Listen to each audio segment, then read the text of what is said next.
홍수가 자주 일어나는 강가에 두 사람이 집을 지었습니다. 한 사람은 마음이 급해서 부드러운 모래 위에 쉽고 빠르게 집을 지었습니다. 땅을 깊이 파지 않아 고생할 필요가 없었기에 화려한 집이 순식간에 완성되었습니다. 반면 다른 한 사람은 단단한 바위를 찾아내며 그 딱딱한 돌을 깨부수고 파내느라 많은 땀을 흘리며 묵묵히 집을 지었습니다. 얼마 후 마을에 무시무시한 폭풍우가 몰아치고 강풍이 무섭게 불어났습니다. 모래 위에 지은 집은 거센 물결이 부딪히자마자 힘없이 무너져 쓸려 내려갔지만 바위 위에 지은 집은 아무리 비바람이 치고 창수가 밀려와도 끄떡없이 견고하게 서 있습니다. 사실 이 이야기는 누구나 다 알고 있는 이야기입니다. 반석 위에 집을 짓는 것이 맞다라고 많은 이들이 생각합니다. 하지만 그럼에도 불구하고 기초를 중요하게 생각하지 않고 기초를 그냥 쉽게 생각해서 그 기초를 하는 그 과정들을 이렇게 무시해버리는 경향이 있는 것 같습니다. 예수님은 산상수훈의 대설교를 마무리하시며 이 비유를 들려주셨습니다. 가르침을 똑같이 들었음에도 그 말씀을 삶으로 살아내느냐 그렇지 않느냐에 따라 지혜로운 자와 어리석은 자로 인생이 나뉘어집니다. 참된 구원에 이르는 믿음은 입술의 고백이 아니라 들은 말씀을 삶의 현장에서 살아내는 실천에 있습니다. 우리가 어떻게 삶의 기초를 세워야 주님께 인정받는 참된 백성이 될 수 있는지 우리가 함께 묵상하며 은혜 받는 시간이 되기를 바랍니다. 첫째는 고백의 점검입니다. 입술의 외침을 넘어 하나님을 실제 주인으로 모시는 삶입니다. 바로 코람데오의 삶이죠. 예수님은 본문 21절에서 엄중한 경고의 말씀을 하고 있습니다. 나더러 주여 주여 하는 자마다 다 천국에 들어갈 것이 아니요 다만 하늘에 계신 내 아버지의 뜻대로 행하는 자라야 들어가리라. 단순히 예수님의 이름을 부르고 종교적인 모양을 가졌다고 해서 천국을 선물로 받는 것은 아닙니다. 참된 구원은 입술의 신앙 고백에 머무는 것이 아니라 삶의 모든 영역에서 하나님을 실제 주인으로 모시고 그분의 완전한 통치를 구체적으로 받아들이는 삶이라는 것이죠. 우리는 요즘 나와 주님의 관계가 어떠한지 정직하게 돌아보아야 합니다. 내 인격적인 변화와 삶의 순종은 전혀 없으면서 그저 주일마다 예배당에 나와 습관적으로 주님하고 부르고 있지는 않습니까? 예수님을 진짜 만난 사람이라면 삶의 자리에서 하나님의 뜻이 반드시 드러나야 합니다.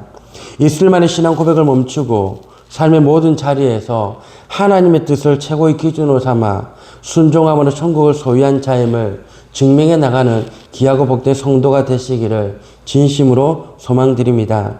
두 번째는 동기의 심판입니다. 하나님의 뜻을 저버린 인간적인 열심과 활동에 거부라는 것이죠. 이어지는 22절과 23절에 예수님은 마지막 심판날에 일어날 충격적인 대화를 말씀해 주십니다. 많은 사람이 주님 앞에 서서 자랑스럽게 외칩니다. 주님, 내가 주님의 이름으로 선지자 노릇을 하고 귀신을 쫓아내며 많은 권능을 행하지 않았습니까? 그러나 주님은 그들을 향해 내가 너희를 도무지 알지 못하니 불법을 행하는 자들아 내게서 떠나가라고 말씀하시며 청천벽력 같은 심판을 선언하십니다. 경기에 참여한 선수가 아무리 열심히 달려도 경기 규칙대로 법대로 하지 않으면 면류관을 절대 얻지 못하듯이 하나님의 뜻과 상관없이 행하는 모든 종교적인 활동은 결국 불법이라고 말하고 있습니다. 평생을 죽도록 봉사했는데 훗날 주님 앞에서 외면당하는 비참한 인생이 되지 않기에 우리 지금 찾아오셔서 말씀하시는 음성에 귀를 기울여야 합니다.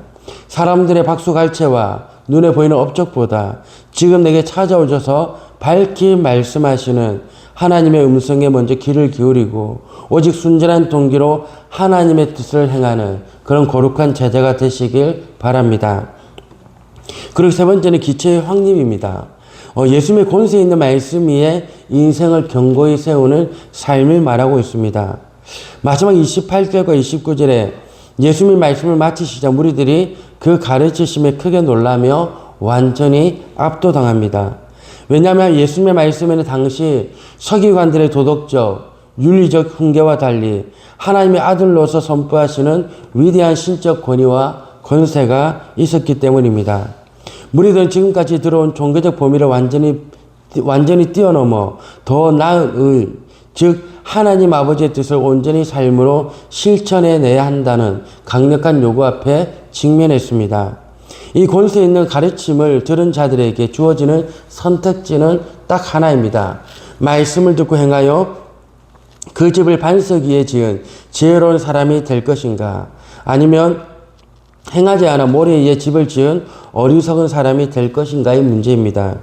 들은 말씀을 내 삶의 현장에서 행하느냐, 행하지 않느냐에 따라 영원히 안전한 집과 비참하게 무너질 집으로 결정된다는 것을 우리는 기억해야 합니다.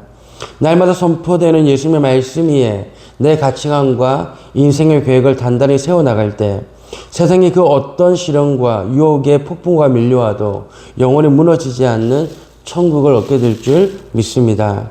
사랑하는 성도 여러분, 우린 예수님이 들려주신 천국 백성의 위대한 가르침인 산상수훈의 말씀을 다 들었습니다. 예수님이 오늘 우리에게 마지막으로 요구하시는 제자의 삶은 말의 잔치나 지식의 자랑이 아닙니다. 비바람이 불고 창수가 나는 세상의 거센 시험 속에서도 내가 들은 말씀 위에 인생의 벽돌을 순종으로 하나씩 쌓아 올리는 구체적인 발걸음입니다. 이제 우리는 예배당 문을 나서서 각자의 거친 삶의 현장으로 나아갑니다. 습관적인 종교 생활을 과감히 청산해야 합니다. 내 이름을 내기 위한 불법적인 열심과 인간적 욕심을 다 내려놓고 온전히 하나님의 뜻과 통치 앞에 우리 모두를 복종시켜야 합니다. 우리 성산교회가 주님의 말씀이 강단에서 바르게 선포될 뿐만 아니라 온 성도가 뜨거운 믿음으로 그 말씀에 끝까지 순종하여 영원히 무너지지 않는 거룩한 반석 위에 공동체가 세워지는 은혜가 있기를 예수 그리스도의 이름으로 축원드립니다.